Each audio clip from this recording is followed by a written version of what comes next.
안녕하세요. 챕터 4 2차원에서의 운동 두 번째 시간입니다. 이번 시간에는 등속 원운동과 구심 가속도를 다뤄보겠습니다.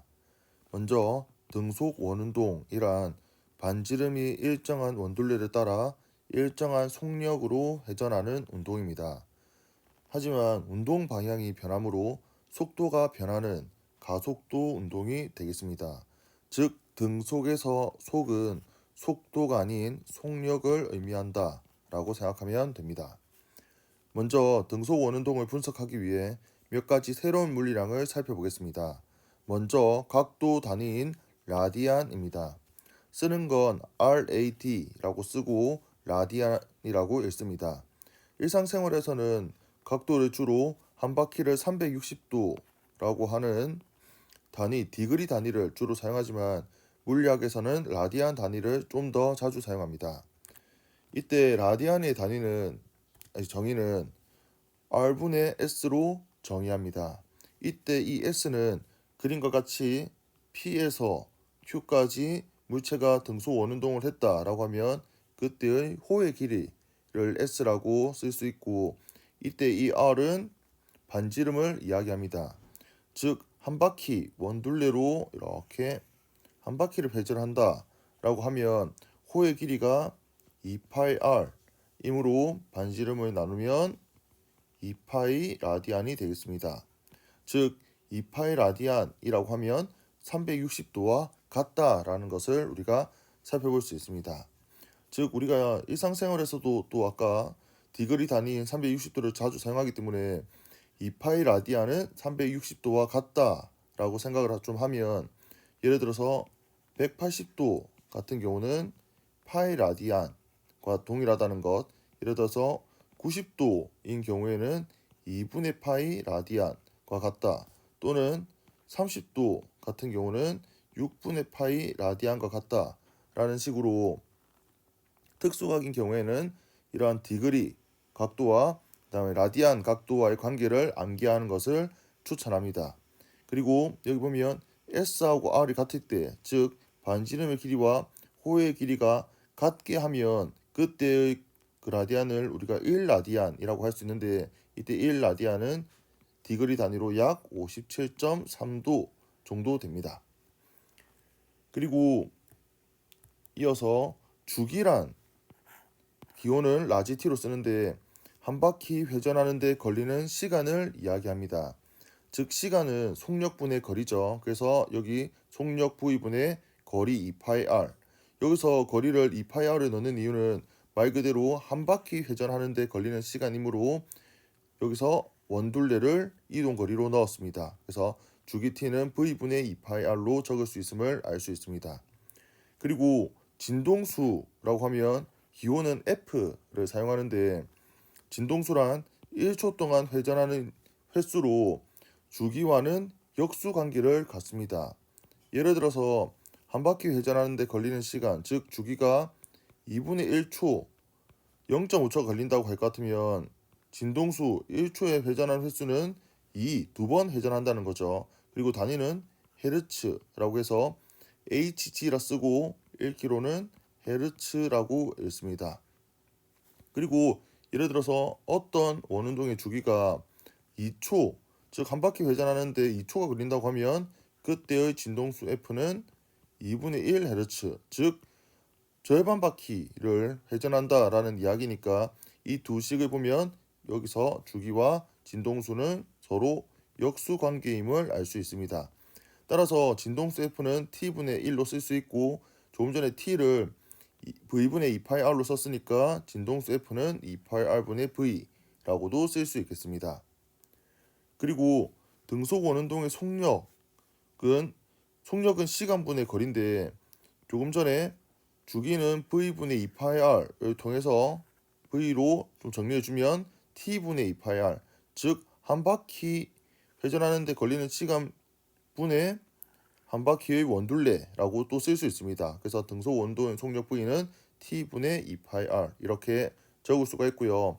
그 다음에 회전 운동에서 이제 각속도라고 하는 이 지금 오메가거든요. W가 아니라 읽을 때 오메가라고 읽는 이 W처럼 생긴 이 기호로 각속도를 의미하는데 직선 운동에서 속도가 있다면 회전 운동에서는 각속도가 있습니다. 기호는 오메가를 사용하고 정의하기를 t분의 세타로 정의합니다. 즉 특정 단위 시간 동안 얼마나 많이 회전했냐를 이야기하고 이때 이 세타는 우리가 조금 전에 말했던 라디안 단위를 주로 사용한 각도로 사용합니다. 그래서 각속도 오메가는 t분의 세타를 암기를 좀 해야 되겠습니다. 그리고 이동거리 s 같은 경우는 이동거리니까 속력 곱하기 시간이죠. 그래서 특히나 이 속력은 일정하다 그랬습니다. 등속 원운동을 다루고 있으니까요. 그리고 이동거리는 vt, 즉 우리가 알고 있던 속력의 정의를 통해서도 우리가 이렇게 또 적을 수 있는데 조금 전에 라디안의 그 각도의 정의를 보면 세타는 r분의 s로 쓸 수 있으니까 이 식을 통해서 호의 길이 s를 r 세타로 쓸 수 있습니다. 즉 이동거리 s는 vt도 되고 r 세타도 된다라는 것도 우리가 한번 확인해 볼 수 있겠습니다. 그러면 이 속도 이 v를 앞에서는 t분의 2πr 이렇게 또 쓸 수 있지만 다르게도 쓸 수 있는데 우리 속도의 그 정의 t분의 s를 통해서 여기 이 s를 vt로도 쓸 수 있지만 r 세타로도 쓸 수 있다고 그랬죠. 그래서 이 s에 r 세타를 대입하게 되면 v는 t분의 r 세타가 되는데 이때 t분의 세타를 우리가 각속도 오메가로 쓰기로 약속했으니까 속도 v는 r 오메가로도 쓸 수 있습니다.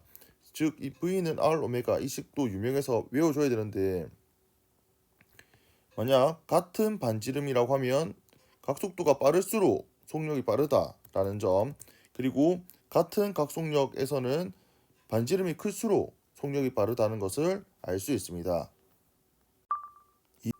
앞에서 등속 원운동은 속도의 크기인 속력은 일정하지만 속도의 방향이 변하는 가속도 운동이라고 했습니다. 즉 등속 원운동하는 입자는 대표적인 가속도 운동입니다. 이번 슬라이드에서는 등속 원운동인 가속도를 기하학적 관점에서 한번 살펴보겠습니다. 먼저 입자가 원 궤도를 따라 A에서 B로 운동했다라고 하면 A점과 B점에서의 각각 위치와 속도 벡터를 그림과 같이 나타낼 수 있습니다. 즉 A점에서의 위치 벡터와 속도 벡터, 그리고 B 지점에서의 위치 벡터와 속도 벡터입니다.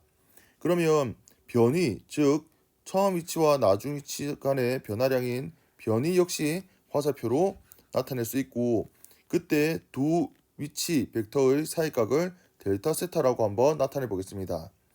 그리고 가속도는 속도 변화량을 시간으로 나눈 값으로 정의하기 때문에 A 벡터, 그러니까 A 위치에서의 속도와 B 위치에서의 속도 벡터를 같은 시작점으로 두게 되면 속도 변화량은 그림과 같이 아랫방향을 향하는 것을 확인할 수 있습니다. 즉 A점에서 B까지의 평균 가속도의 방향은 아랫방향이라는 것을 알 수 있습니다. 그러면 그림에서 위치로 구성되어 있는 검정색 지금 삼각형과 속도 벡터로 구성된 빨간색 삼각형은 서로 닮은 꼴임을 알 수 있습니다. 왜냐하면 지금 원 운동이기 때문에 속도 벡터는 위치 벡터와 항상 이루는 각이 수직입니다. 마찬가지로 B 위치에서도 위치 벡터와 속도 벡터가 수직이기 때문에 두 삼각형의 사이각이 변위에서도 델타 세타라고 하면 속도 변화량에서도 델타 세타입니다.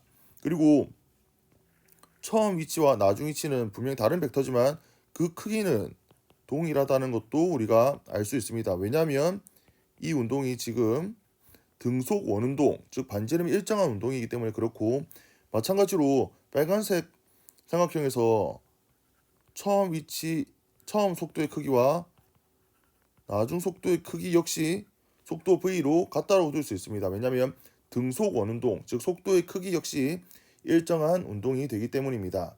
그러면 두 삼각형은 닮은 꼴이므로 비례식을 세울 수 있는데 즉 반지름분의 변위의 크기는 속도분의 속도 변화량의 크기라고 나타낼 수 있습니다. 이를 통해서 평균 가속도의 크기는 그 정의된 바가 단위 시간 동안 속도 변화량의 크기로 쓸 수 있는데 이때 이 속도 변화량의 크기는 r분의 델타 r의 크기 곱하기 v 이렇게 넣을 수 있습니다. 그래서 이 식을 대입하게 되면 평균 가속도의 크기는 r 델타 t분의 v 델타 r이라고 쓸 수 있습니다. 이때 극한을 취할 건데 극한은 델타 t를 0으로 보내게 되면 그때 가속도는 평균 가속도가 아니라 우리가 순간 가속도가 됩니다. 그렇게 되면 여기에서 델타 t분의 델타 r 이 식이 이제 미소가 되면서 dt분의 dr이 되는데 이는 우리가 앞에서 배웠던 속도가 됩니다. 즉 등속 원운동하는 입자의 가속도는 앞에서 있는 r분의 v에 v를 곱하게 되니까 r분의 v 제곱이 됩니다. 이거 암기를 좀 해야 되고요. 이때 앞 슬라이드에서 우리 v는 r 오메가로도 쓸 수 있으니까 그걸 대입하게 되면 가속도는 r 오메가 제곱이라고도 쓸 수 있습니다.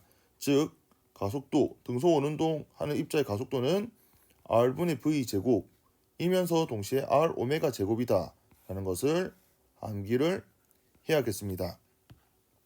특히나 지금 여기서는 기하학적 유도이기 때문에 A점에서 B점까지의 평균 가속도가 아랫방향이라고 이야기를 했죠.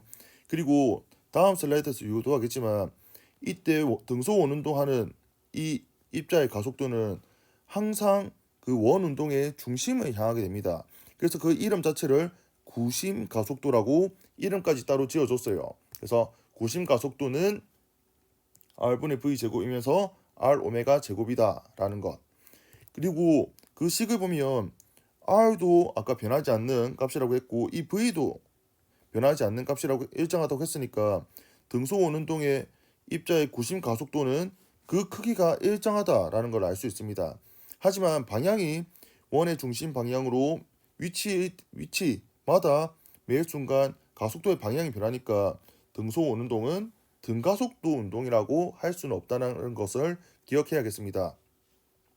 등가속도 운동이라고 하면 가속도가 일정해야 되는데 가속도가 일정하다는 것은 방향까지 변하지 않고 일정해야 되니까 직선 운동에서만 성립할 수 있습니다. 이번 슬라이드에서는 구심 가속도를 한번 정량적으로 유도해 보도록 하겠습니다. 그림과 같이 입자가 반지름이 r인 원 궤도를 따라 반식의 방향으로 회전한다고 가정하겠습니다.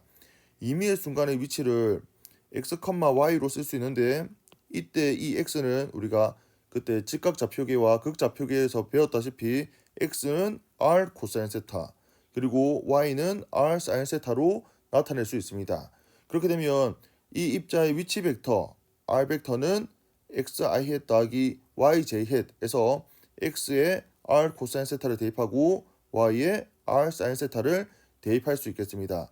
그리고 등속 원운동이기 때문에 이 세타가 시간에 대한 함수, 즉 0초일 때 세타를 0이라고 두고 하면 1초일 때 세타와 2초일 때 세타가 달라집니다. 즉 이 세타는 시간에 대한 함수라는 건데 이를 표현하기 위해서 오메가 t로 쓸 수 있겠습니다. 왜냐하면 각속도 오메가 정의를 t분의 세타로 정의했으니까 이를 세타로 정리하면 세타는 오메가 t가 됩니다. 즉 여기 있는 세타 대신에 오메가 t를 대입하고 세타 대신에 오메가 t를 대입하면 등속 원운동하는 이 입자의 임의의 시간에 대한 위치를 직각좌표계로 나타낼 수 있겠습니다. 그러면 여기에서 이 위치를 안다라고 하면 시간에 대해서 두 번 미분하면 우리가 원하는 가속도를 유도할 수 있습니다.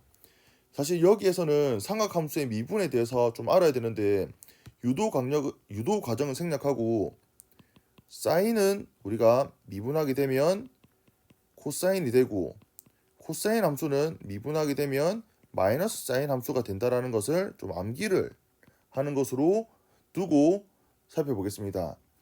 수학에서 다루는 미분이라는 것은 물리학에서는 변화율, 즉 순간 기울기라고 생각하면 이해하기 쉽습니다. 즉 속도는 위치의 변화량을 아주 짧은 시간 간격으로 나눈 값이므로 위치를 시간에 대해 미분한다라고 표현합니다. 즉 앞의 위치 벡터에서 R 코사인 오메가 t인데 이걸 시간에 대해서 미분하면 R은 그대로 나오고 코사인 오메가 t는 미분하면 마이너스 사인 오메가 t가 됩니다. 그래서 마이너스 사인 오메가 t가 되고 여기 시간 t에 대해서 미분했기 때문에 오메가 t의 이 오메가를 한 번 더 앞에 곱해줘야 됩니다. 이는 사실 우리가 체인 룰이라고 이야기하는데 이 과정은 수학에서의 미분에 해당되는 내용이라서 이번 영상에서는 그 유도 과정은 생략하겠습니다. 그리고 사인 오메가 t를 미분하게 되면 코사인 오메가 t가 되면서 마찬가지로 오메가가 한 번 더 곱해진다라고 생각하면 됩니다.